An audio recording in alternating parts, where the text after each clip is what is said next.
Hi everyone, welcome to Life 4.0. මම චින්තක තිසේර base වෙලා ඉන්නේ නවසීලන්තේ.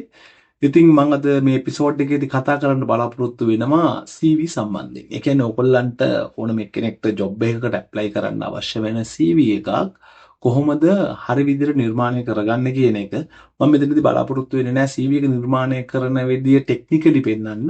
නමුත් CV එකක අන්තර්ගතයේ සම්බන්ධයෙන් සහ ෆෝමැටින් සම්බන්ධයෙන් තමයි මම මෙතන විශේෂයෙන්ම කතා කරන්නේ. ඉතින් මේ කතාව ඇතුළත තියෙනවා රිසර්චර්ස්. ඒ කියන්නේ එක රිසර්ච් වලින් හොයාගත්තු දත්ත මත පදනම් වෙලා තමයි මේ එපිසෝඩ් එක නිර්මාණය වෙලා තියෙන්නේ. ඉතින් අපි යමු ඉස්සරහට. මේකේ ඇත්තටම ටොපික්ස් 6ක් යටතේ මම කතා කරන්න බලාපොරොත්තු වෙනවා. අටුවා ටිකා නැතුව අපි කෙලින්ම මාතෘකාවට යමු. ඉතින් ජොබ් එකට ඇප්ලයි කරද්දී අපි යවනවා CV එකක්. අපි ඇඩ්වර්ටයිස්මන්ට් එකක් දකිනවා. ඒ ඇඩ්වර්ටයිස්මන්ට් එකට අපි යවනවා CV එක. ඉතින් ඒ CV එක කොහොමද නවසීලන්තයට ඔයගොල්ලෝ ඇප්ලයි කරන්නේ නවසීලන්තේ ජොබ් එකකට නම් ලංකාවේ නම් ඉන්නේ. ලංකාවේ ඉඳලා නවසීලන්තේ එන්න බලාපොරොත්තුවක් තියෙනවා නම්. එහෙම නැත්නම් මේ වෙලේ නවසීලන්තයට ඇවිල්ලා ජොබ් එකක් හොයනවා.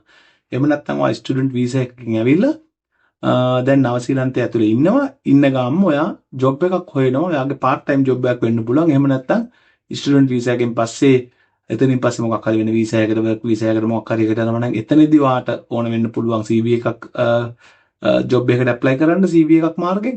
ඉතින් ඒ වෙලාවට එහෙම කෙනෙක් නම් ඔයා ඒ වගේ අවස්ථාවක ඉන්න කෙනෙක් නම් මේ එපිසෝඩ් එක ඔයාට ගොඩක් වැදගත් වේවි.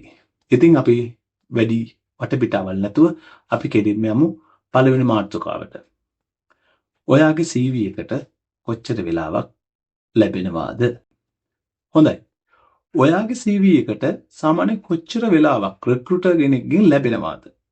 CV එකක් මුලින්ම ලැබුණාම දැන් රිසර්ච් වලින් හොයාගෙන තියෙන විදියට ඔයාට හම්බෙන්නේ තප්පර 7.4යි. ඔයාගේ සම්පූර්ණ CV එක මුලින්ම කියවන්න රික්‍රූටර් කෙනෙක් වැය කරන්නේ තප්පර 7.4යි. සාමාන්‍යයෙන් ඇවරේජ් එකක් විදියට ඔක නිව්සීලන්ත කැරියර් වෙබ්සයිට් එකේ තියෙන්නේ නම් තප්පර 6 ඉඳලා 10 වගේ කාලයක් කියලා.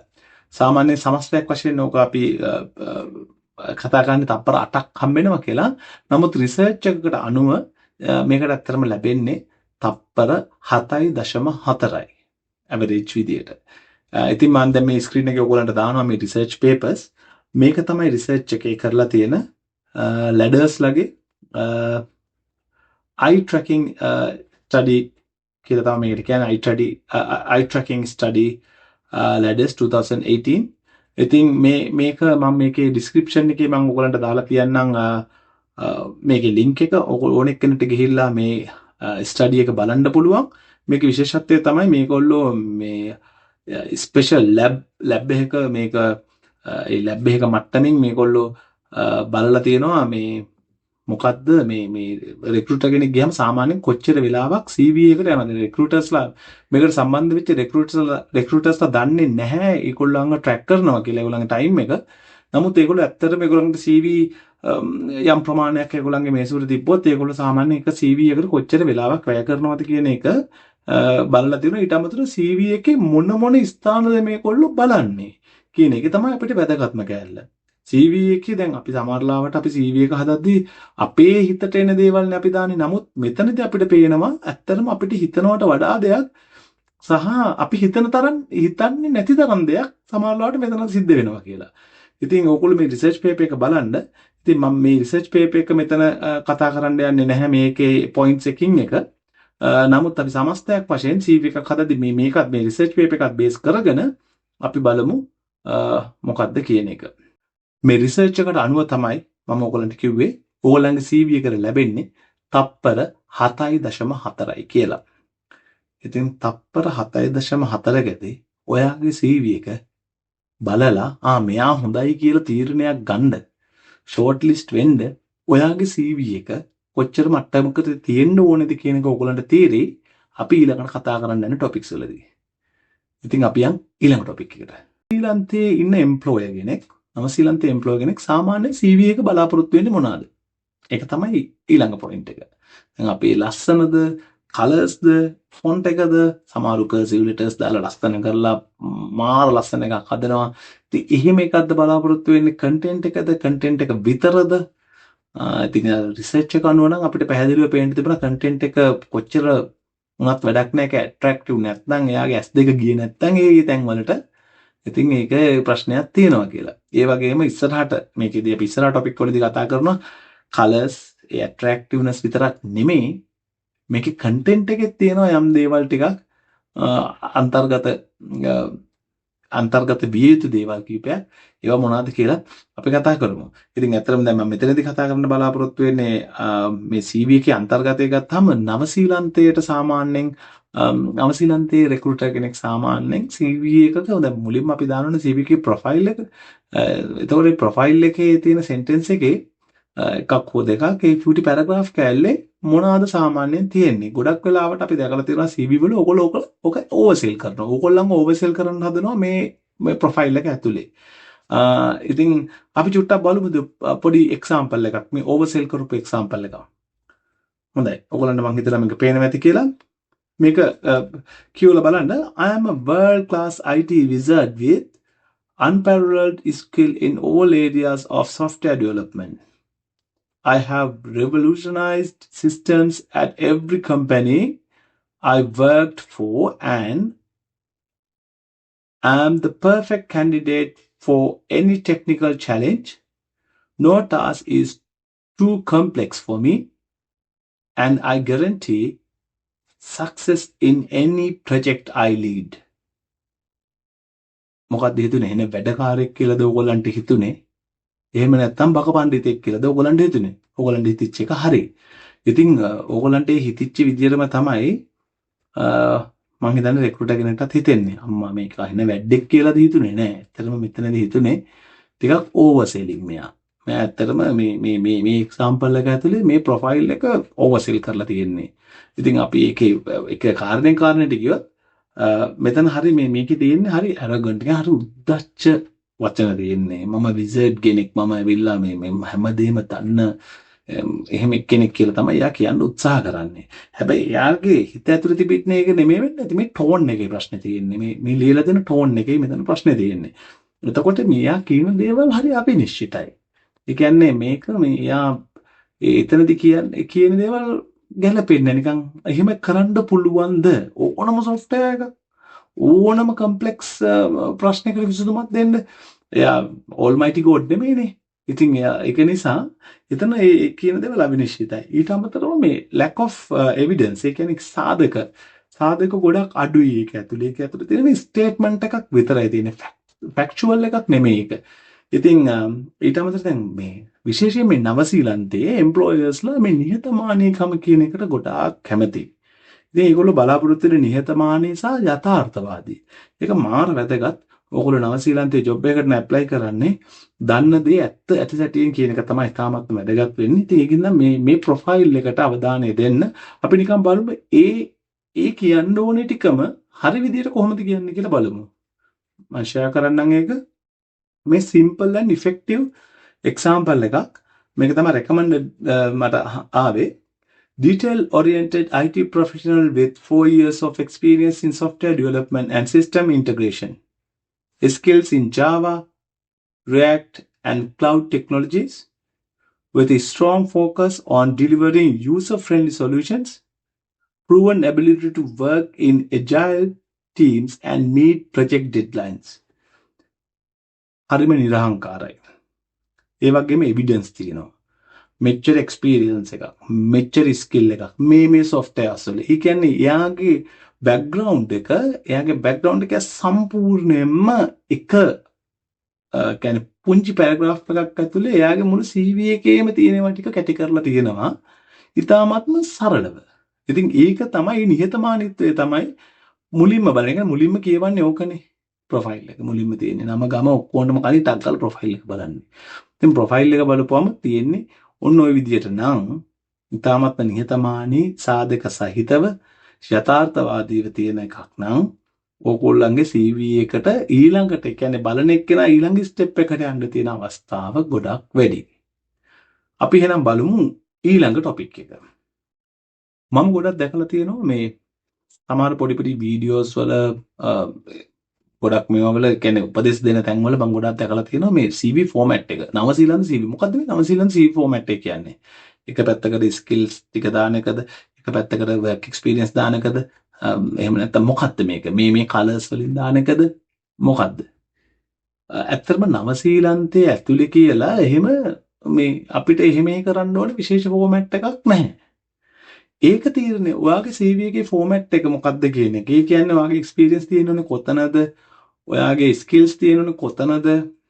සහ ඔයාගේ এডুকেෂන් සම්බන්ධයෙන් තියෙනවනේ කොතනද කියන එක තීරණය වෙන්නේ ජොබ් ඇඩ්වර්ටයිස්මන්ට් එකේ ඉල්ලලා තියෙන විදියට සහ ඒක ඔයා තේරුම් ගන්න ඕනේ ජොබ් ඇඩ්වර්ටයිස්මන්ට් එකේ ඒගොල්ලෝ ફોකස් කරන්නේ මොනකටද කියන දේ. සහ ඔයාගේ ප්‍රොෆයිල් එකේ ඇත්තටම ඔයාට තියෙන්නේ මොකක්ද කියන එක. ඔයාට එක්ස්පීරියන්ස් කිසි දෙයක් නැති කෙනෙක් නම් ඔයාට වොලන්ටියරින් එක්ස්පීරියන්ස් එකක් විතර නම් තියෙන්නේ. සමහරට ඒකත් නැත්තම් ඔයාගේ এডুকেෂන් බෑග්ග්‍රවුන්ඩ් එකක් විතර නම් තියෙන්නේ. ඔයා හයිලයිට් කරන්න ඕනේ ඔයාගේ এডুকেෂන් එක. එහෙම නැත්නම් ඔයාට හයිලයිට් කරන්න බෑනේ එක්ස්පීරියන්ස් එකක්. ඒක එක්ස්පීරියන්ස් ફોකස් කරපු CV එකක ෆෝමැට් එකක් අරගෙන ඔයාට ගැලපෙන්නේ නැහැ. ඒක ඔයාගේ කරගන්න එක. ඉතින් ඒකෙන්ද තමුන්ට ආවේනික එකක් වෙන්න ඕනේ CV එක සහ ඒක ගැලපෙන්න ඕන ජොබ් ඩිස්ක්‍රිප්ෂන් එක. එහෙම නැත්නම් ජොබ් ඇඩ්වර්ටයිස්මන්ට් එකත් එක්ක ඒගොල්ලෝ ඉල්ලන්නේ ගොඩක් ඒගොල්ලෝ බලාපොරොත්තු වෙන සමහරවිට තියෙනවා not necessary කියන්නේ essentials තියෙනවා. ඒ කියන්නේ තිබුණොත් හොඳයි කියලා දේවල් තියෙනවා. ඉතින් එතකොට අපි බලන්න ඕනේ දැන් ඩිග්‍රී එකක් තිබුණොත් හොඳයි. ඒක ඩිග්‍රී ඒකට এডুকেෂන් උඩටම දාලා කරන්න අවශ්‍ය නැහැ. ඒගොල්ලෝ බලාපොරොත්තු වෙනවා 3 years experience මේ essential දාලා ඊට අමතරව දාලා තියෙනවා මේ ඩිග්‍රී එකකුත් මේ සම්බන්ධයෙන් තියෙනවා නම් වඩා හොඳයි. ඒතර ඒගොල්ලන් වැදගත් වෙන එක්ස්පීරියන්ස් එක. ඒතර එක්ස්පීරියන්ස් එක තමයි උඩට එන්න ඕනේ. අන්න ඒ විදිහට මේ ෆෝමැට් එක හදා ගන්න ඕනේ. හැබැයි අන්තර්ගතයේ වැදගත්. අන්තර්ගතයේ වෙන්න ඕනේ මේකේ ඔයාගේ contact information අනිවාර්යෙන් තියෙන්න ඕනේ. මම දැකලා තියෙනවා CV ගොඩක් සමහරවිට විස්තර ඔක්කොම දාලා ලස්සන කරලා ලස්සනට CV එකේ වෙනවා. හැබැයි දැන් ලංකාවේ එක්කෙනෙක් නවසීලන්තයට ඇප්ලයි කරන්නේ. මොබයිල් නම්බර් එක දාන්නේ කොහොමද? 071 එහෙම නැත්නම් 077. හරිද? මෙහෙ එක්කෙනෙක්ට පුළුවන්ද? එතකොට මෙහෙ එම්ප්ලොයර් ලංකාවේ කන්ට්‍රි කෝඩ් එක හොයාගෙන IDD කෝඩ් එක හොයාගෙන ඕනේ යා ඔයගොල්ලන් කන්ටැක්ට් කරන්න. හරි? ඔයගොල්ලෝ WhatsApp නම්බර් එකක් නම් දාන්නේ. WhatsApp වලින් නම් කෝල් ගන්න කියන්නේ. WhatsApp කියලා වරහන් ඇතුලේ දානවනම්. එහෙමනම් අනිවාර්යයෙන්ම +94 දාන්න ඕනේ. ඔයගොල්ලන්ගේ ඩිරෙක්ට් නම්බර එක නම්. ඔයගොල්ලෝ +94 ඔයගොල්ලෝ ලංකාවේ නම් ඉඳලා දාන්නේ. ඔයගොල්ලෝ නිව්සීලන්ත නම් ඉන්නේ. +64 දාන්න ඕනේද? නෑ එතකොට දාන්න ඕනේ නැහැ. මොකද එතකොට +64 දාපුවම එම්ප්ලොයර් කන්ෆියුස් වෙනවා. +94 දැක්කහම මේගොල්ලෝ දන්නවා මේ පිටරටක එක්කෙනෙක් කියලා. එතකොට ඔයගොල්ලෝ 077 හරි 071 හරි දැම්මොත් ඔයගොල්ලන්ට කෝල් එක එන්නේ නැහැ. එකපාරක් try කරනවා මේක හරියන්නේ නැහැ. මොකද එයාට ඇති වෙන්න CV තියෙනවා. අපි ඉස්සරහට කතා කරනවා සාමාන්‍යයෙන් නවසීලන්තේ ජොබ් එකකට CV කොච්චරක් විතර එනවද කියලා. එතකොට ඔයගොල්ලන්ට තේරෙයි ඔයගොල්ලන්ගේ CV එකට හම්බෙන්නේ කොච්චර අවස්ථාවක්ද කියලා. 100ට එකක්වත් හම්බෙන්නේ නැහැ ඔයගොල්ලන්ට CV එකකට අවස්ථාව. ඉතින් එහෙම අවස්ථාවක CV 100කට 200කට වඩා තියෙද්දි කවුරුත් ඕකේ මේ කන්ට්‍රි කෝඩ් එක හොයන්නේ ඉන්නේ නැහැ වාගේ රට බලලා. සමහරවිට ඇඩ්‍රස් එක දානවා සම්පූර්ණ ඇඩ්‍රස් එක ශ්‍රී ලංකා කියන එක නෑ ඒකේ. ඉතින් ඒවා තමයි contact information ඉතාමත්ම වැදගත්. අපිට contact information ගැන කතා කරොත් එහෙම අපිට තව සම්පූර්ණ එපිසෝඩ් එකක් කරන්න පුළුවන් කොහොමද contact හරි විදියට දාගන්න CV එක ඇතුළට කියලා. නමුත් අවධානය දෙන්න contact information එක හරි විදියට. ඒ කියන්නේ පිට කෙනෙක් පිට රටකට නම් apply කරන්නේ ඒක බලද්දි කොහොමද රට ඇතුළේ ඉඳලා නම් apply කරන්නේ. එතකොට කොහොමද ඒක නිර්මාණය වෙන්නේ ඒ අදාළ රටේ. නවසීලන්තේ නම් ඔයගොල්ලෝ නවසීලන්තේ ඇතුළේ නම් ඉන්නේ අනිවාර්යයෙන්ම ඔය නවසීලන්තේ නම්බර එකක් නම් යූස් කරන්නේ 021 හරි 022 ඒ ඔයාගේ මොබයිල් නම්බර් එක කන්ට්‍රි කෝඩ් එක නැතුව දාන්න IDD කෝඩ් එක නැතුව දාන්න. හැබැයි ඔයගොල්ලෝ ලංකාවේ හෝ වෙනත් රටක ඉඳලා නම් අපි දන්නවා IT වලට සිංගප්පූරු වල ඉන්නවා කට්ටිය ලංකාවේ කට්ටිය මෙහෙට ඇප්ලයි කරනවා ඩුබායි ඉඳලා මෙන්න මෙන්න රටවල් වල රුමේනියා ඉඳලා ෆාමර්ස්ලා ඉන්නවා මේ මෙහෙට ඇප්ලයි කරන. ඉතින් ඒගොල්ලෝ දාද්දි ඔයගොල්ලන්ගේ රටේ කන්ට්‍රි කෝඩ් එක ඔයා ඉන්න රටේ කන්ට්‍රි කෝඩ් එකත් එක්ක දාද්දි ඊට පස්සේ අර 07 නම් 01 අවශ්‍ය වෙන්නේ නැහැ නේද? ඒක නැතුව තුරු නම්බර් එක හරි නම්බර් එක දාන්න. ඒක ඉතාමත්ම වැදගත්. CV එකට කොච්චර කැමති වුණත් ඕලංග කන්ටැක්ට් කරන්න බැයි නම් වැඩක් නැහැ. හරි ඊට පස්සේ ඊමේල් ඇඩ්‍රස් එක. අනිවාර්යෙන් අත්‍යවශ්‍යයි නම් ශ්‍රී ලංකාව වගේ රටක ඔයගොල්ලන්ට ඊමේල් ඇඩ්‍රස් එකක් නැත්නම් එකක් හදාගෙන දාන්න.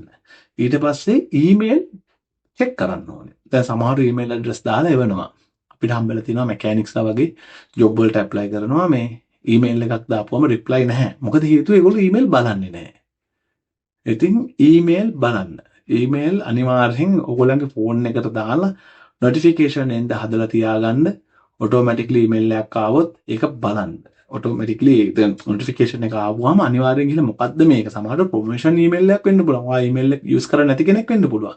මම හිතන්නේ මේක IT කරන කට්ටියට නම් ලොකුවට බලපාන්නේ මොකද ඒගොල්ලෝ ඊමේල් එක ගොඩාක් අනුදිනු කරන නිසා. නමුත් ට්‍රේඩ් ජොබ්ස් වලට ඇප්ලයි කරන කට්ටිය ගොඩක් ඉන්නවා නවසීලන්තේදී. ඒගොල්ලන්ගේ ඊමේල් එක ඊමේල් මොනිටර් වෙන්නම ඕනේ. ඒක ඊළඟ කාරණය. එතකොට ලිපිනේ දාද්දි ඕගොල්ලෝ දානවා නම් මෙන්න මේ වත්තේ මේ මොකක් හරි අපේ ඇඩ්‍රස් එකක් ගල පිට මඩ පහ පටු මග එහෙම අවශ්‍ය නැහැ. ශ්‍රී ලංකාවේ ඉඳන් රුමේනියා එහෙම නැත්නම් කොහේ හරි ඩුබායි නම් ඩුබායි ඉඳලා ඩුබායි දැන් තන්නේ ඩුබායි දැන් වා නවසීලන්ත නම් ඉන්නේ ඔයාලට දාන්න පුළුවන් ඔයා ඉන්නේ ඔක්ලන්ඩ් නම් ඔක්ලන්ඩ් ඔය සම්පූර්ණ ඇඩ්‍රස් එක අවශ්‍ය නැහැ මොකද ඒගොල්ලෝ වගේ ඇඩ්‍රස් එක බලලා ඔයගොල්ලන්ට ජොබ් එක දෙන්නේ ඒගොල්ලෝ බලන්නේ ඔයගොල්ලන්ගේ එක්ස්පීරියන්ස් ඔයගොල්ලන්ගේ ස්කිල්ස් ඒ වගේ ඒගොල්ලන්ට අවශ්‍ය වෙන දේවල් ඔයගොල්ලෝ ඉන්න තැන අදාළ වෙන වෙලාවල් තියෙනවා ඔයා දැන් වෙලින්ටන් ඉන්නේ එක්කෙනෙක් ඔක්ලන්ඩ් වල ජොබ් එකකට දැම්මොත් එතන ගැටලුවක් තියෙනවා ඒක නිසා ඒ අදාළ ප්‍රදේශය යම් තාක් දුරකට පෙන්වන විදිහට සමහරවිට ඉන්නේ වෙස්ට් ඔක්ලන්ඩ් නම් වෙස්ට් ඔක්ලන්ඩ්. එහෙම නැත්නම් නෝර්ත් ෂෝ ඔක්ලන්ඩ්. එහෙම දැම්මට ප්‍රශ්නයක් නැහැ. ඒක ලොකු ඉම්පැක්ට් එකක් වෙන්නේ නැහැ. නමුත් ඕගොල්ලෝ ඉන්නේ ඔක්ලන්ඩ් නමුත් වෙලින්ටන් ජොබ් එකක් හම්බුනත් යන්න කැමති. එහෙම නැත්නම් හැමිල්ටන් ජොබ් එකක් හම්බුනත් යන්න මූව් වෙන්න කැමති. ඒ කියන්නේ ඕගොල්ලන්ගේ විදිහේ මූව් වෙන්න කැමති. ඒක ඔයාගේ කවර් ලෙටර් එකේ සඳහන් කරන්න අනිවාර්යයි. CV එකේම සඳහන් කරන්න පුළුවන් නම් ඒ තුනේ මොකද සමහර කවර් ලෙටර්ස් ඉල්ලුවට සමහර රික්‍රූටර්ස්ලා ප්‍රැක්ටිකලි ඒවා කියවන්නේ නැහැ. ඒකට හේතුව ඒකයි. අපි බලමු ඊළඟ අපි වෙලාව යනවා. ඉතින් අපි බලමු ඊළඟ ටොපික් එක මොකක්ද කියලා. ඊට කලින් personal summary අනිවාර්යෙන් දාන්න. ඊට අමතරව key skills මොනවාද ඔයගොල්ලන්ගේ skills? මේ skills වර්ග දෙකක් තියෙනවා. එකක් technical skills සහ soft skills. soft skills වලට නවසීලන්තයේ තැන ගොඩක් වැඩි. ඔයගොල්ලන්ගේ soft skills ඒගොල්ලෝ බලනවා. ඒ කියන්නේ ඒගොල්ලන්ගේ මේ ටීම් එකට මැච් වෙනවද? අනිත් අයත් එක්ක කොලැබොරේටිව්ලි වැඩ කරන්න පුළුවන්ද? ෆ්‍රෙන්ඩ්ලිද? ඒ වගේම ඒගොල්ලෝ බලනවා. ඒ කියන්නේ soft skills උත් වැදගත් නවසීලන්තයට නම් ඔයගොල්ලෝ ඇප්ලයි කරන්නේ. ඊට අමතරව work experience. ඔන්න ඊට පස්සේ තමයි අපි එන්නේ work experience වලට. work experience කොච්චර තියෙනවද? work experience දින ක්‍රමයක් තියෙනවා. කොච්චර කාලයක් ඔය අදාළ ආයතනයේ experience එක අරන් තියෙනවද? සමහරව දානවා මම මේ අවුරුද්ද මේ එකේ. ඊළඟ අවුරුද්ද නෑ එහෙම නෙමෙයි. අවුරුද්දක් කියන්නේ ලොකු කාලයක්. අවුරුද්දක් කිව්වහම දැන් 2023 කියලා දැම්මොත් කාට හරි රස්සාව කරන්න පුළුවන් 2023 ජනවාරි ඉඳලා 2023 පෙබරවාරි වෙනකම්. ඇත්තටම කාලේ වැඩ කරලා තියෙන්නේ මාසෙයි. එයා එක්ස්පීරියන්ස් එකට දානවා මම IT software developer 2023 2023. එතකොට අවුරුද්දක් මේක. නෑ ඇත්තටම මාසෙයි. එනවා දාන්න ඕනේ අඩුම වශයෙන් මේ මාසේ මේ අවුරුද්දේ ඉඳලා මේ මාසේ මේ අවුරුද්දේ. එහෙම නැත්නම් මේ මාසේ මේ අවුරුද්දේ ඉඳලා මේ වෙනකම් මම present to present එහෙම නැත්නම් to date මේ වැඩ කරන්නේ මෙන්න මේ ආයතනේ. එතකොට ආයතනයට කලින් මුලින්ම දාන්න මොකද්ද ඔයා වැඩ කරන පොසිෂන් එක? software developer, farmer, diesel mechanic. ඒ වගේ අදාළ පොසිෂන් එක කොච්චර කාලයක්ද මේ මෙන්න මෙදා ඉඳලා මෙදා වෙනකම් වැඩ කරනවා. මෙන්න කම්පැනි. මෙන්න මේ කම්පැනි තමයි මම වැඩ කරන්නේ. ඊට පස්සේ එනවා ටොයෝටා ලංකා. එහෙම නැත්නම් හේමාස්. ඊට පස්සේ අපි එනවා ඒකේ කරන වැඩ මොනවාද කින්දමන්ද ඒ එක්ස්පීරියන්ස් එක දාන්න. මොකද හේතුව අර මම ඉස්සෙල්ලා පෙන්නුවේ ලැඩර්ස් මේ අයි ට්‍රැකින් සිස්ටම් එකේදී අයි ට්‍රැකින් රිසර්ච් එකේදී ඒගොල්ලෝ හොයාගෙන තියෙනවා ඩිස්ක්‍රිප්ෂන් ඒ කියන්නේ ජොබ් එකක එක්ස්පීරියන්ස් එක ඒගොල්ලෝ බලද්දී ඒගොල්ලෝ මුලින්ම බලන්නේ වාගේ පොසිෂන් එක දැන් වැඩ කරන්නේ කොච්චර කාලයක් තිස්සේද වැඩ කරන්නේ මොකද්ද කම්පැනි එක. ඒතර ඒක ලංකාවේ කම්පැනියක් නම් ශ්‍රී ලංකා කියලා දාන්න. ඒක රුමේනියා කම්පැනියක් නම් රුමේනියා කියලා දාන්න. නවසීලන්තේ ගත්ත එක්ස්පීරියන්ස් එකක් නම් ඒක නිව්සීලන්ත කියලා දාන්න. දැන් නිව්සීලන්ත ජනප්‍රිය කම්පැනියක් නම් උදාහරණයකට නවසීලන්තේ තියෙන ග්‍රිෆින්ස් ආනට්ස් ඒ වගේ එහෙම නැත්නම් ෆුලර්ස් ඒ වගේ මොකක් හරි ඒ වගේ කම්පැනි එක නම් ඔයගොල්ලෝ විශේෂයෙන් ඒක දාන්න අවශ්‍ය නැහැ. මොකද ඒගොල්ලෝ දන්නවා නවසීලන්ත ඇතුලේ කම්පැනියක් කියලා. නවසීලන්ත ඇතුලේ තියෙන පොඩි කම්පැනි එකක් නම් ඔයගොල්ලෝ වැඩ කරේ. ඒ කියන්නේ ලොකුට ජනප්‍රිය නැති දැන් AT වගේ එකක වැඩ කරොත් ඔක්ලන්ඩ් ට්‍රාන්ස්පෝර්ට් වගේ එකක වැඩ කරොත් එහෙම ඊළඟ ජොබ් එකට යද්දී ඔයගොල්ලන්ට AT කියලා දැම්මම මේ ඔක්ලන්ඩ් ඉන්න ඔක්කොම දන්නවා. හරි. ඉතින් ඒ වගේ එකකට ඒක දාන්න අවශ්‍ය වෙන්නේ නැහැ නිව්සීලන්ත කියලා. නමුත් පොඩි කම්පැනි එකක් වැඩ කරේ මොකක් හරි අපි හිතමු CR Traders. මොකද්ද කොහෙද කින්න මන්ද නැහැ. ඒක නිව්සීලන්ත. එහෙම දාන්න. ඊට පස්සේ අපි දැම්මොත් එහෙම එඩියුකේෂන් එකත් පිළිවෙලට දාන්න කොච්චර කාලෙක එඩියුකේෂන් එකක්ද? ඩිප්ලෝමා ඉන් IT, ඩිප්ලෝමා ඉන් ඉංග්‍රීසි හරි මොකක් හරි තියෙන එක දාද්දි මාස 6ක ඩිප්ලෝමා එකක්ද අවුරුද්දක ඩිප්ලෝමා එකක්ද? හයි නැෂනල් ඩිප්ලෝමා එකක්ද? ඇඩ්වාන්ස් ඩිප්ලෝමා එකක්ද? නැත්නම් නිකන් ජස්ට් සර්ටිෆිකේට්ද? බැචලර්ස් ඩිග්‍රී එකක්ද? ඒක කම්ප්ලීට් කරපු කාලය මොකද්ද? ඒ දේවල් ටික හරියට දාන්න ඕනේ. කොයි මාසෙද කම්ප්ලීට් කරේ කියන එක. මොකද ඒවා ගොඩක් වැදගත්. කොච්චර කාලෙක එඩියුකේෂන් එකක්ද මේක? සමහරවිට අපි කම්ප්ලීට් කරපු අවුරුදු දානවා. දැන් මේක අපි දැකලා තියෙනවා මේ මෙකැනික්ලා අවුරුදු 4ක ජර්මන් ටෙක්නිකල් කොලෙජ් එකේ ලංකාවේ තියෙන එක ඒගොල්ලෝ දානවා ඉවර කරපු අවුරුද්ද විතරක්. අඩුමතර මේකේ 4 years කියලා දැම්මම මෙහි ඉන්න එම්ප්ලොයි දන්නවා මෙයා අවුරුදු 4ක් තිස්සේ ඉගෙන ගත්තු කෙනෙක්. කියන්නේ ලොකු වැලිඩිටි එකක් තියෙනවා ඒකට. නිකම්ම නිකන් එක කෝස් එකක් කරලා. එහෙම නැත්නම් ආ දාන්න ඕනේ මෙදා ඉඳලා මෙදාට අර එක්ස්පීරියන්ස් දාපු විදියටම දාන්න පුළුවන් නම් වඩා හොඳයි. එහෙම නැත්නම් 4 years diploma in whatever. හරි. ඊට පස්සේ optional section එකක් තියෙනවා. reference තියෙනවා. ඊට පස්සේ optional section එකේ වගේ languages හරි වගේ interest ගොඩක් වැදගත්. සමහරවිට මේ වැදගත් වෙන ලාවල් තියෙනවා. සමහර ෆිෂිං වලට එහෙම කැමති බොස් ෆිෂිං වලට හයිරින් මැනේජර් ෆිෂිං වලට කැමති නම් පොඩ්ඩක් එයාගේ ඇහැ යනවා වැඩි එතනට. හැබැයි ඉතින් ඒ ෆිෂිං වලට අකමැති නම් ඒක නෙගටිව් ඉම්පැක්ට් එකක් වෙන්නත් පුළුවන්. අපි හැමෝම මිනිස්සුනේ. ඉතින් මම කරන දේ තව එක්කෙනෙකුත් කරද්දී මට පොඩ්ඩක් නේ මගේ જાතිය එකෙක් නේද? එහෙම එකක් තියෙනවා ඉතින්. නමුත් අනිත් පැත්තටත් තියෙනවා ආපෝ ෆිෂිං යන මු කාලේ කන මු නිමාඩු ගනි. එහෙම හිතන්න පුළුවන් අවස්ථාවලුත් තියෙනවා. ඉතින් ඒක ගැන පොඩ්ඩක් සැලකිලිමත් වෙන්න. ඒකට ලොකු වේට් එකක් දෙන්න එපා. ඉන්ට්‍රෙස්ට් වලට දාද්දි පුළුවන් තරම් කියන්නේ ජොබ් එකට හානියක් නොවන ඉන්ට්‍රෙස්ට් දානවා නම් තමයි හොඳ.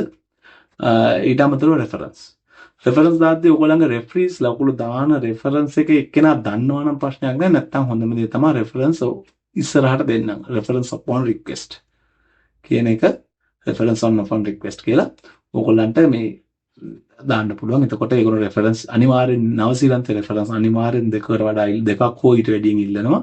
ඒ රෙෆරන්ස් වලට ඒගොල්ලෝ කතා කරනවා.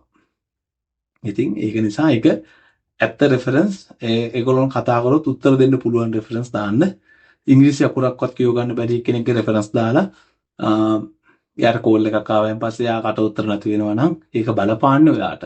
ඒකින්ද ඒ ගැන සැලකිලිමත් වෙන්න. ඊළඟ ටොපික් එකට අපි යමු. හරි. hiring process in New Zealand. කොහොමද hiring process එක නිව් සීලන්ත වල වෙන්නේ? ඉතින් ඇත්තටම මේ ඔයගොල්ලෝ CV එකක් සබ්මිට් කරනවා. ඉතින් මම බලනවා මගේ ස්ක්‍රීන් එක දිහා. මොකද විස්තර ටික තියෙන එතන මම ඔයගොල්ලන්ට හරි විස්තර ටික දෙන්න ඕනේ. මුලින්ම ඔයගොල්ලෝ ඔන්ලයින් සබ්මිට් කරනවා. ගොඩක් කලාට නවසීලන්තයේ CV එකක් ඔන්ලයින් තමයි යන්නේ. අපි දැම්මත් එක්ක ඊමේල් එකක් වෙන්න පුළුවන්. බොහෝ වෙලාවට මොකක් හරි සිස්ටම් එකක් through තමයි ඒක යන්නේ. Indeed, TradeMe ඒ වගේ සිස්ටම් එකක් through ඔන්න එහෙම නැත්නම් කම්පැනි එකේ වෙබ්සයිට් එක through තියෙනවා කරියර් ඒගොල්ලන්ගේ වෙනම page එකක් ඒක through යන්න පුළුවන්. සමහරවිට ඒ අදාළ ඒ කම්පැනි හැටියට ඒගොල්ලෝ දීලා තියෙන ඔප්ෂන්ස් හැටියට සමහරවිට ඇප්ලිකේෂන් එකක ඇතුලෙන් ඇප්ලයි කරන ජොබ් ඇප්ලිකේෂන් එකක් වෙන්න පුළුවන්. එහෙම නැත්නම් CV එක නැත්නම් රෙසියුමේ අපිට දාන්න කියලා කවර් ලෙටර් එකක් එක්ක දාන්න කියලා තියෙන්න පුළුවන්. හරි. එතකොට මේක ඊළඟට යනවා සමහර කම්පැනි වල. මගේ ඊළඟ ටොපික් එකේදී මම ඒක කතා කරන්න බලාපොරොත්තු වෙමින් ඉන්නේ. මේ ඉස්සර ටොපික් එකේදී මේ සිස්ටම්ස් කියන්නේ මොනවාද සිස්ටම්ස් මේ CV එක යන ඒකල තෝරන. ඒකට හේතුව මොකක්ද කියන එක අපි හිතමුකෝ දැන් මේ ඔක්කොම වෙලා රික්‍රූටර් කෙනෙක්ගේ අතකට CVs 5ක් ආවා. අන්න ඒ 5 එයා මතක තියාගන්න තප්පර 8කට අඩු කාලයක් තමයි එයා වැය කරන්නේ. ඒකට ටක් ගාලා උඩින් පල්ලෙන් බලන එක තමයි කරන්නේ. අපි කියනවා ස්කෑන් කරනවා කියලා. ස්කෑන් කරලා බලනවා එයාගේ ඇස් දෙකෙන් මෙහෙම ටක් ගාලා බැලුවා හරි. ඊළඟ එක මෙයාට කොල්ලයක් දෙමු. අන්න ඒ විදිහට හරි.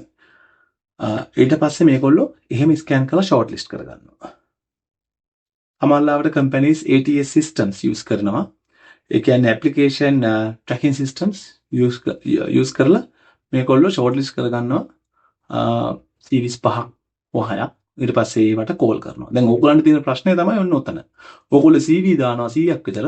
හැබැයි එක කෝල් එකක්වත් එන්නේ නැහැ කියන්නේ CV එකේ ප්‍රශ්නයක් තියෙනවා. හැබැයි ඕගොල්ලන්ගේ CV එක හරියටම ඕගොල්ලෝ කරලා තියෙනවා නම් ඕගොල්ලන්ට කෝල් එක ඕගොල්ලෝ ඉන්ටර්විව් එකේදී මොන දේ වුණත් ඉන්ටර්විව් එකට පළවෙනි කෝල් එක හරි එන්න ඕනේ.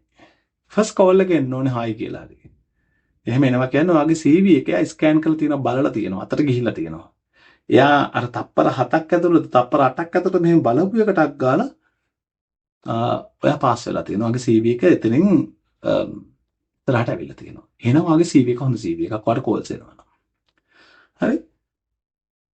ඊට පස්සේ ඔන්න ඉන්ටර්විව් ප්‍රොසෙස් එක ඉන්ටර්විව් ෆස්ට් ඉන්ටර්විව් යනවා. ගොඩක් වෙලාවට මේ ඕවර් ද ෆෝන් වගේ මිස්ටර් ටිකක් අහනවා හායි කොහොමද කින්දමන්ද සැලරි එක කොච්චර බලාපොරොත්තු වෙනවද ඒ වගේ විස්තර.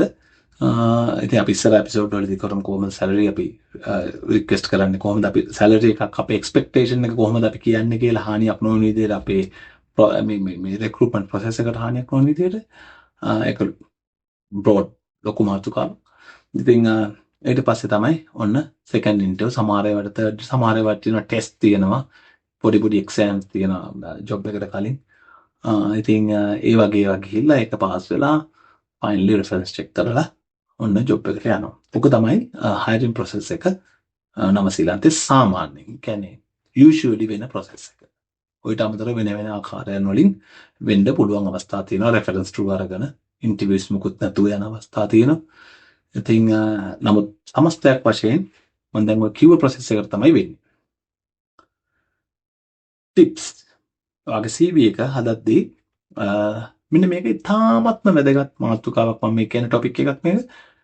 මේ CV එකක් හදද්දී පොඩි ටිප්ස් ටිකක් මම මේ දෙන්න යන්නේ. ඔයාගේ CV එක ඔයාට බෑ නවසීලන්තයේදී එක CV එකකින් ජොබ් 100කට ඇප්ලයි කරන්න.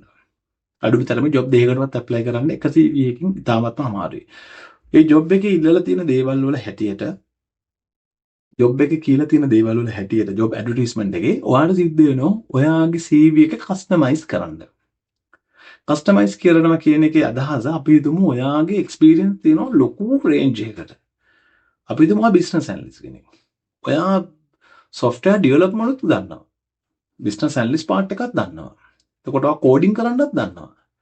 හැබැයි ජොබ් ඇඩ්වර්ටයිස්මන්ට් එකේ ඉල්ලලා තියෙන්නේ බිස්නස් ඇනලිස්ට් කියන කෑල්ල විතර නම් ඔයා කෝඩින් කරන්න දන්නවා ඔයාට software එක සම්පූර්ණ නිර්මාණය කරන්න පුළුවන් ඔයාට ඒ හැකියාවක් තියෙනවා ඔයා ප්‍රෝග්‍රෑමින් උත් දන්නවා මේ ලැන්ග්වේජස් උත් දන්නවා කියන එක ඔයාට නෙගටිව්ලි තමයි බලපාන්නේ. තව ඇඩ්වර්ටයිස්මන්ට් එක තියෙනවා නම් බිස්නස් ඇනලිස්ට් කෙනෙක් ඊට අමතරව මේ කෝඩින් දන්නවා මේ සම්බන්ධයෙන් පොඩි දැනුමක් තියෙනවා නම් හොඳයි කියද්දි ඔයාගේ අර ඔක්කොම ටික තියෙන එක තමයි ඔයාට වාසි. ඒකට හේතුව තමයි මෙහි පුළුවන් තරම් මැච් කරගන්න බලන්නේ තමුන්ගේ අවශ්‍යතාවයට. ඊට වඩා වැඩි කෙනෙක් නෙමෙයි. වැඩි කෙනෙක් ගත්තොත් එයා වැඩි කල් ඉන්නේ නැහැ කියන එක තමයි මේගොල්ලන්ගේ මතය. එහෙම නැත්නම් සැලරි එක ලොකුට ඉල්ලයි. අපිට එහෙම කෙනෙක්ගෙන් වැඩක් නැහැ. ඒක කම්පැනි එක පැත්තෙන් විතරක් නෙමෙයි. ඒගොල්ලෝ බලනවා කැන්ඩිඩේට්ගේ පැත්තෙන්. ඒ කියන්නේ මේ මිනිස්සු අපේ කම්පැනිට ඇවිල්ලා මේ පොඩි දෙයක් කරන එක අපරාධේ. සමහරවිට බිස්නස් ඇනලිස්ට් කෙනෙක් ඩේටා ඇනලිස්ට් කෙනෙක් ඉල්ලනවා ජූනියර් ලෙවල් එකේ වැඩ කරන්න තියෙන්නේ Excel වල. Excel විතරයි. ඉතින් ඕගොල්ලෝ දානවා ඕගොල්ලෝ වැඩ කරලා තියෙනවා Power BI වල Python දන්නවා ඔක්කොම දන්නවා කියලා දානවා. එතකොට ඒ දාපුවම ඒගොල්ලෝ බලනවා මේ මිනිස්සාව අපි ගත්තොත් අපිට හොඳයි නරකක් නැහැ. නමුත් මේ මිනිස්සයාට අපි කම්පැනියක් විදිහට කරනවා සාධාරණයක්. මෙයාට මීට වඩා හොඳ ජොබ් එකක් හොයන්න පුළුවන් මෙයාගේ ස්කිල් එකට. මොකද අපි හිතමු Power BI ඩෙවලොපර් කෙනෙක් Excel උත් කොහොමද දන්නවා. එතකොට එයා Excel විතරක් තියෙනක Power BI නැති කම්පැනියකට ඇප්ලයි කරනවා නම් එයා ටික කාලයක් යද්දී අර කම්පැනි අවුරුද්දක් විතර වැඩ කරොත් අවුරුද්දක් යද්දී Power BI වල ලොකු විපර්යාසයක් වෙලා ඉවරයි. එතකොට ඒක අපරාධයක්. ඉතින් ඒ වගේම තමයි මේ අපි ගමු අනිත් ලෙවල් එකේ අපි ගමු ට්‍රේඩ් අපි මෙකැනික් කෙනෙක් ගමු. අපි ලංකාවේ මෙකැනික්ස්ලා ඩීසල් මෙකැනික්ස්ලාත් මෙකැනික්ලා වෙනමයි පෙට්‍රල් මෙකැනික්ලා වෙනමයි හයිබ්‍රිඩ් වෙනමයි ඉලෙක්ට්‍රික් වෙනමයි කියලා නැහැ. ඩීසල් පෙට්‍රල් ඔක්කොම ඒගොල්ලෝ දන්නවා. මොකද ජර්මන් ටෙක් කෝස් එකේ මම දන්නවා අවුරුදු 4ක් ඒගොල්ලෝ දෙකම ඉගෙන ගන්නවා. ඒගොල්ලන්ගේ වෙනස් වෙන්නේ මම දන්න තරමින් ඉලෙක්ට්‍රිකල් මම වැරදි නම් මේ කොතනදී හරි මම නිවැරදි කරන්න කමෙන්ට් සෙක්ෂන් එකේ මම දන්න තරමින් ඒගොල්ලෝ ඉලෙක්ට්‍රිකල් වෙනමයි මෙකැනිකල් වෙනමයි තමයි ඉගෙන ගන්න. ඉතින් එතකොට දැන් නමුත් නවසීලන්තේ ක්‍රමය තමයි ඩීසල් මෙකැනික් නම් ඩීසල් මෙකැනික්. පෙට්‍රල් මෙකැනික් නම් පෙට්‍රල් මෙකැනික්. ගොඩක් කලකට කතා කරන්නේ අර ටෙක්නීෂියන් කියලා. එතකොට දැන් මම ඩීසලුත් දන්නවා පෙට්‍රලුත් දන්නවා කියලා දාපුවම එයාට ඒක සෙට් වෙන්නේ නැහැ. පෙට්‍රල් විතරක් කරන කෙනෙක්ට එයා බලන්න පෙට්‍රල් වාහන හැම එකක්ම කරන. සමහරවිට හයිබ්‍රිඩ් තියෙනවා නම් ඒක එයා කැමති වෙයි. ඉතින් එහෙම එකෙක් තමයි එයා බලාපොරොත්තු වෙන්නේ. එතකොට ආ ඩීසලුත් කරන්න දන්නවා. ආවොත් කියන දාන එක ඒක එතකොට ආව ඩීසල් මැකැනික් කෙනෙක් විතර. එහෙම නැත්නම් ඒගොල්ලෝ හිතනවා මේ CV එකේ මෙයා බොරු කරනවා. අර අපි ඉස්සෙල්ලා කතා කරේ ඕවර් සෙලින්. ඒක නිසා ඔයාගේ CV එක ජොබ් එකෙන් ජොබ් එකට ජොබ් ඇඩ් එකෙන් ඇඩ් එකට කස්ටමයිස් විය යුතුමයි. ඒක තමයි සාරාංශයේ ටොපික් එකේ. ඊට පස්සේ වැදගත්ම ටොපික් එකක් නවසීලන්තේ වගේ රටකදී ඇප්ලිකේෂන් ට්‍රැකින් සිස්ටම්. උදාහරණයක් විදිහට ගත්තොත් එහෙම ජොබ් ඇඩර්, මනාටේල්, snap hire, iSmart Recruit, Recruiter Flow ඔය වගේ ඇප්ලිකේෂන්ස් ගොඩාක් තියෙනවා. ඔය ඕගොල්ලෝ කවුරුත් දන්න Seek, TradeMe. ඒ වගේත් මේක යම්තා දුරකට වැලිඩ්. උදාහරණයකට ඒගොල්ලන්ට දාන්න පුළුවන් එක එක ෆිල්ටර්ස්. මේ ඇප්ලයි කරන එක්කෙනා මේ රටින් පිට කෙනෙක් නම්. එහෙම නැත්නම් මෙයාගේ සැලරි රේන්ජ් එක මෙයා ඉල්ලන්නේ ඒගොල්ලෝ ප්‍රශ්න අහලා තියෙනවා. ඇප්ලිකේෂන් එක ඇතුලේ ප්‍රශ්න අහනවා. සැලරි රේන්ජ් එක මොකක්ද මේකට බලාපොරොත්තු වෙන්නේ? ඒතර ඔයා ඉල්ලනවා මට අවුරුද්දකට නිව්සීලන්ත ඩොලර්ස් 75000ක සැලරි එකක්. හැබැයි එයා දාලා තියෙනවා ඒකේ ෆිල්ටර් එකක් 75000ට වඩා වැඩියෙන් ඉල්ලන අයව නැත්නම් අපි කියමු 70000ට වඩා වැඩියෙන් ඉල්ලන කට්ටියව එපා. එතකොට 75000 80000 ඉල්ලුවොත් ඒ කට්ටිය ඉබේම එතනින් අයින් වෙලා. ඒ විතරක් නෙමෙයි ඊට අමතරව ට්‍රැකින් සිස්ටම් තියෙනවා එතනින් එහාට ඇඩ්වාන්ස්. ඊට වඩා ගොඩක් ඇඩ්වාන්ස්. ඒ කියන්නේ ඒකේ ඕගොල්ලන්ගේ කීවර්ඩ් ඒ කියන්නේ ඒගොල්ලෝ ජොබ් ඇඩ්වර්ටයිස්මන්ට් එකේ තියෙන කීවර්ඩ් එක ඕගොල්ලන්ගේ CV එකේ තියෙන කීවර්ඩ් මැච් කරනවා. මැච් කරලා බලනවා ගොඩක් ළඟින් යන කීවර්ඩ්ස් තියෙන්නේ කාගේද CV එකේද. අපිට ඕනේ එජයිල් දන්නේ කෙනෙක්. එතකොට එජයිල් දන්නේ කෙනෙක් නම් එතකොට එජයිල් නැති CVs ටික එතනින් අවුට්. එජයිල් තියෙන CVs තියෙනවා නම් ඒවා ටික ඉස්සරහට ෂෝට් ලිස්ට් වෙනවා ඔටෝමැටිකලි. ඒ වගේ ඒ සිස්ටම් එක සමහරු මේකට මම අහලා තියෙනවා නිව්සීලන්ත චේම්බර් ඔෆ් කොමර්ස් ඒ දවස්වල කරා මේ CV සම්බන්ධයෙන් පාඨමාලාවක් මම ඒකට සම්බන්ධ වුණා. එතකොට එතනදී ආපු එක තැනක් තමයි සමහර කැන්ඩිඩේට්ලා හම්බෙලා තියෙනවා ඒගොල්ලෝ ජොබ් ඇඩ්වර්ටයිස්මන්ට් එකම කොපි කරලා ඒගොල්ලන්ගේ CV එකට කලර් එක වෙනස් කරනවා මේ ෆොන්ට් කලර් එක. ෆොන්ට් කලර් එක වයිට් කරනවා. දැන් ෆොන්ට් එකක් නැහැ, පේන්නේ නැහැ. නමුත් ට්‍රැකින් සිස්ටම් එකට ඒක ඔන්න අවු වෙනවා කියලා. නමුත් ඒ CV එක අර කෙනාගේ අතට ගියාම එතනදී ෆේල් වෙනවා සහ කොහොමද ට්‍රැක් වුනේ කියන එක ප්‍රශ්නයක් වෙනවා. ඉතින් එතකොට ඒගොල්ලෝ හොයනවා කොහොමද මේ වගේ එකක් ට්‍රැක් වෙන්නේ කියලා. ඉතින් එහෙම ට්‍රැක් වුණොත් මේ CV එක දාද්දිම බොරුවක් කරා කියන එක එළියට එනවා. එතනින්ම අවුට්. එතනින් පස්සේ ජොබ් එකකට තියා ඒ කම්පැනිටවත් ඇප්ලයි කරන්න හම්බෙන්නේ නැහැ. ඊට අමතරව වෙන ප්‍රශ්නයක් තමයි දැන් මේ වෙදි ටෙක්නොලොජි එක ගොඩක් දියුණුයි. ඕගොල්ලෝ කලර්ස් වෙනස් කරලා ඒක දාන්න වෙන්නේ ඒවටත් ට්‍රැකින් හදලා තියෙන්නේ. ඒකෙන්ද ඒ වැඩේ කරන්න එපා. එහෙම ට්‍රැක් වෙන්න කියලා කීවර්ඩ් දාන්න කියලා ජොබ් ඇඩ්වර්ටයිස්මන්ට් එකම කොපි කරලා දාලා ඒ වැඩේ කරන්න එපා. ඊට අමතරව මේ ට්‍රැකින් සිස්ටම් එකේදී වෙන තව දෙයක් තමයි අපි හිතමු මේ දැන් අලුතෙන්ම මේ CVs මට හම්බෙලා තියෙනවා CVs මේ PDF උනාට PDF ෆෝමැට් එකේ CV හැමනේ ඒකේ කිසිම මේ කියන්නේ ෆොටෝ එකක් PDF කරලා. දැන් softwares තියෙනවා photos read කරන්න පුළුවන්. photos වල තියෙන text එකක් විදිහට ගන්න පුළුවන් මේ වෙද්දී AI ඕන තරම් ඩෙවලොප් වෙලා තියෙනවා. නමුත් ඒවා හැම එකක්ම හැම කම්පැනි එකම යූස් වෙන්නේ නැහැ. ඉතින් ඔය ට්‍රැකින් සිස්ටම් වල ගොඩක් වෙලාවට ඒගොල්ලෝ කීවර්ඩ් චෙක් කරන්නේ මේ කියන්නේ ටයිප් කරපු එකක් වෙන්න ඕනේ. ඒක Word document එකක් එහෙම නැත්නම් PDF එකක් වෙන්න ඕනේ. ඒකත් එක්ක දැන් ඔයගොල්ලෝ ෆොටෝ එකක් විදිහට දැන් Canva වලින් CVs හදනවා. Canva වලින් CV එක හදලා ඒක ෆොටෝ එකක් විදිහට එක්ස්පෝර්ට් කරලා ඊට පස්සේ ඒක යවපුවම ඉල්ලනවා මේ ෆොටෝ එකක් අපිට බෑ අපිට ඕනේ PDF එකක් කියලා. ඊට පස්සේ PDF එකක් විදිහට ෆොටෝ එක කන්වර්ට් කරනවා PDF එකකට. එතකොට PDF එක ඇතුලේ ඒක තියෙන ඉමේජ් එකක් විදිහට. එතකොට ට්‍රැකින් සිස්ටම් එකේදී මේක ඉමේජ් එකක් මේකේ අකුරු කිසි දෙයක් ට්‍රැක් වෙන්නේ නැහැ. ඕගොල්ලෝ කීවර්ඩ්ස් ඔක්කොම දැම්මත් වැඩක් වෙන්නේ නැහැ. කීවර්ඩ්ස් හරියට මැච් වුණත් ඔයාගේ ස්කිල්ස් ටික ජොබ් ඇඩ් එකේ තියෙන ස්කිල්ස් එක්ක 100% මැච් වුණා. අර ට්‍රැකින් සිස්ටම් එකෙන් ඒක මැච් වෙන්නේ නැහැ. ඒක ට්‍රැක් වෙන්නේ නැහැ. හේතුව ඒක ඉමේජ් එකක් නිසා. ඉතින් ඒ වැරද්ද කරන්න එපා. ඊට අමතරව සමහරවිට මම දැකලා තියෙනවා මේ තරු දාලා ලස්සනට නිකන් තරු 5ක් තියෙනවා මට මේ ලැන්ග්වේජ් එකට මේකට තරු 3යි තියෙන්නේ මේකට. ඇයි ඕගොල්ලෝගේ මේක විෂුවලයිස් කරලාම පෙන්නන්නේ? එහෙම පෙන්නන්න යන්න එපා. ඔගොල්ලෝ දන්නවනම් දන්න දේ කියන්න. ඒකේ දන්න ප්‍රමාණය ෆ්ලුවන්ට් ඉංග්‍රීසි හොඳට පුළුවන් නම් ෆ්ලුවන්ට් කියන එක පාවිච්චි කරන්න පුළුවන්. නැත්නම් good knowledge එකක් තියෙනවා කියන්න පුළුවන්. එහෙම නැතුව තරු 5කින් තරු 2කින් තරු 3කින් ඒ පෙන්වන වැඩින් වෙන්නේ අර විශේෂයෙන් ඔය වගේ එකක් පෙන්නුවොත් එහෙම ස්කිල්ස් වලට ඒක හරියන්නේ ඒක ට්‍රැක් වෙන්නේ නැහැ. ඒක CV එක බැලු බැලමට ලස්සනක් විතරයි තියෙන්නේ. නමුත් ඒ බැලු බැලමට අපි බලන්න දැන් හියුමන් කෙනෙක් රික්‍රූටර් හයරින් මැනේජර් CV එක බලන්න එයාගේ අතට CV එක එන්න එපා. එයාගේ අතට CV එක එන්නේ කොහොමද? ට්‍රැකින් සිස්ටම් එකක් හරහා නම් ට්‍රැකින් සිස්ටම් එකෙන් ඔයාගේ CV එකේ ලිටිසික් වෙනවා. CV එක ලස්සන වුණාට ප්‍රතිඵලයක් නැති වෙනවා. ඒකින්ද ඒකටත් අවධානය යොමු කරන්න. අනිවාර්යයෙන්ම. ඉතින් මේ ටික තමයි මම කතා කරන්න ලෑස්ති වෙලාවේ CV එකක් හදද්දී ඕගොල්ලෝ අවධානයෙන් තියාගන්න ඕනේ. ඕගොල්ලෝ කල්පනාකාරී විය යුතු කරුණු මොනවාද කියන එක. ඉතින් මම හිතනවා මේකෙන් යම් දැනුමක් ගම් දෙයක් ඕගොල්ලෝ ගන්න ඇති කියලා සම්පූර්ණයෙන් මේ වීඩියෝ එක බැලුවා නම්. ඉතින් මම කැමති ඕගොල්ලන්ගේ අදහස් දැනගන්න.